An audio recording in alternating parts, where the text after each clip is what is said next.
বেশ অনেক দিন ধরে যে গুজরাটের কসাই উনি আমাদের সাম্প্রদায়িক সম্প্রীতি শিক্ষা দিচ্ছেন। ভারতে বসে আমরা আপনাদের কাছে একটা জিনিস জানতে চাই, যে 626 জন ক্যান্টনমেন্টে বন্দী ছিল তাদেরকে কিভাবে ভারতে পালিয়ে যেতে সহায়তা করা হয়েছে এবং তাদের পিছনে কারা রয়েছে।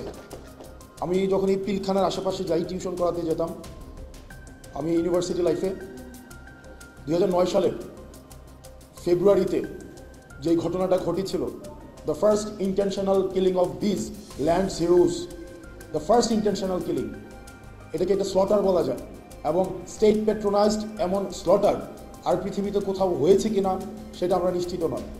এই পিলখানার সাথে এটার সিলসিলা শুরু হয়েছে 2009 সাল থেকে এবং এটার চূড়ান্ত পরিণতি 2024-এর এই 5ই অগাস্টে হয়েছে। দুঃখজনক, এতদিন পরে এসেও আমরা পিলখানা, এই যে হত্যাকাণ্ডটা হয়েছে সেটাকে ইউফেমিস্টিকভাবে এটাকে কি বলা হয়েছিল, বিডিআর বিদ্রোহ। পিলখানা একটা হত্যাকাণ্ড, স্টেট প্যাট্রোনাইজ করে একটা ইন্টেনশনালি একটা হত্যাকাণ্ড ঘটিয়েছে এবং সেটাকে দেখানো হয়েছে যে এটা নাকি একটা বিদ্রোহ। আমার বয়স 27 বছর, আমি তখন ক্লাস 5-এ পড়ি যখন এই ঘটনাটা হয়। এখনো পর্যন্ত এই যে কফিনের যে দৃশ্যটা আমার চোখে ভাসে, যে নিজের সহকর্মীর কফিনের দৃশ্যটা নিয়ে যাচ্ছে এবং এই মাটির সবচেয়ে কঠিন মনের মানুষ যারা, সবচেয়ে দৃঢ় প্রতিজ্ঞ মানুষ যারা, তাদের চোখ দিয়ে পানি পড়ছে এবং তারা নির্বাক। এবং আমার অনেক অফিসারদের সাথে পরবর্তীতে কথা হয়েছে, সেদিন তারা প্রস্তুত ছিল যারা এই ধরনের আক্রমণটা ঘটিয়েছে তাদেরকে প্রতিরোধ করার জন্য, কিন্তু কোনো ডাইরেক্টিভস পাওয়া যায়নি। সন্ধ্যা পর্যন্ত অপেক্ষা করতে হয়েছে, কোনো ডাইরেক্টিভস নাই। যখন ইন্টেনশনাল অপারেশনটা ডান হয়েছে তখন হচ্ছে তখন থেকে আমার মনে হয়েছে যে আমার ব্যক্তিগত পর্যালোচনা, এই একটা ফোর্সকে ইন্টেনশনালি ক্রিপেল করে ফেলা হয়েছে, একটা গণ্ডির মধ্যে নিয়ে আসা হয়েছে। আমি এই পিলখানাতে দাঁড়িয়ে সৃষ্টিকর্তা কবুল করেছে, আমরা যখন আসতাম যেতাম এবং এই চেতনাটা ধারণ করতাম, এই বিচারের কথাটি আমরা অন্তত এটা প্রতিষ্ঠিত করে দিয়ে যাব এবং সৃষ্টিকর্তা এই সুযোগটা হয়তো আমাদের অন্তত বলার সুযোগটি দিয়েছে।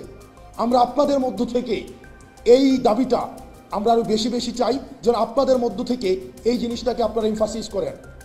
খুব দ্রুততম সময়ের মধ্যে এই পিলখানা হত্যাকাণ্ডের সাথে যারা জড়িত ছিল এবং নিরপরাধ অসংখ্য অফিসার রয়েছে, এতদিন পর্যন্ত যারা কারাগারে রয়েছে, ট্রায়াল অ্যান্ড এররের মধ্য দিয়ে যাচ্ছে, দ্রুততম সময়ের মধ্যে যেন এই বিচারটিকে নিষ্পত্তি করা হয়। এবং এই আমরা দেখছি যে বেশ অনেক দিন ধরে যে গুজরাটের কসাই উনি আমাদের সাম্প্রদায়িক সম্প্রীতি শিক্ষা দিচ্ছেন। ভারতে বসে আমরা আপনাদের কাছে একটা জিনিস জানতে চাই, যে 626 জন ক্যান্টনমেন্টে বন্দী ছিল তাদেরকে কিভাবে ভারতে পালিয়ে যেতে সহায়তা করা হয়েছে এবং তাদের পিছনে কারা রয়েছে। আপনারা নিজেরাই দেখেন, আমরা এই বিষয়গুলো জানি। এই বিষয়গুলো 5ই অগাস্ট পূর্ববর্তী পুরো সময়টা আমরা এই ঘটনার একদম সাথে আমাদের সরাসরি সম্পৃক্ততা ছিল। মিড রেঞ্জের যে অফিসারগুলো ছিল এবং সৈনিকরা ছিল, কোর্ট মার্শালকে সামনে রেখে জেনারেলের বিরুদ্ধে গিয়ে তারা হচ্ছে ছাত্র জনতার পক্ষে রাস্তায় নেমে এসেছিল। আমরা তাদের প্রতি আমাদের দায়বদ্ধতা অনুভব করি। ইউনিফর্ম পরা যে অফিসাররা রয়েছে, যে সৈনিকরা রয়েছে, আমরা আপনাদের প্রতি দায়বদ্ধতা অনুভব করি। আপনাদের দায়বদ্ধতার জায়গা থেকে আপনারা নিশ্চিত করবেন যে এই 626 জন যারা এই ফেসিবাদের অ্যানাবলার ছিল, কোলাবোরেটেড ছিল, এই ফেসিবাদের যারা পৃষ্ঠপোষকতা দিয়েছে, যারা এই ফেসিবাদকে ডালপালা আকারে মহিরূপে গড়ে উঠতে সহায়তা করেছে, তাদেরকে কারা সীমান্ত পাড়ি দিয়ে আজকে ভারতে একটা সেফ এক্সিট করে দিয়েছিল, আপনারা সেই বিষয়টিকে নিশ্চিত করবেন। যারা ভারতে চলে গিয়েছে তাদের টাকা পয়সার কোনো অভাব নেই।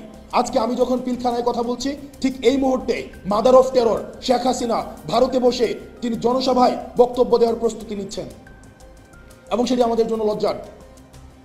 আমরা আমাদের জায়গা থেকে আমাদের এই ভোকালটা, এই যে জুলাই মুভমেন্টে 1500-র বেশি যে শহীদ হয়েছে এবং 22,000-এর বেশি যে আহত হয়েছে, এটা যে একটা জুলাই মুভমেন্ট ছিল, কিন্তু আমরা ওয়েস্টার্ন মিডিয়াতে দেখছি, আমরা ইন্ডিয়ান মিডিয়াতে দেখছি কনস্ট্যান্ট প্রপাগান্ডা চালিয়ে যাওয়া হচ্ছে।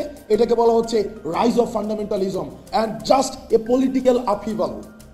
আমরা আমাদের জায়গা থেকে এই জিনিসটাকে প্রতিষ্ঠিত করতে হবে, এটা শুধুমাত্র পলিটিক্যাল আপহিভাল ছিল না।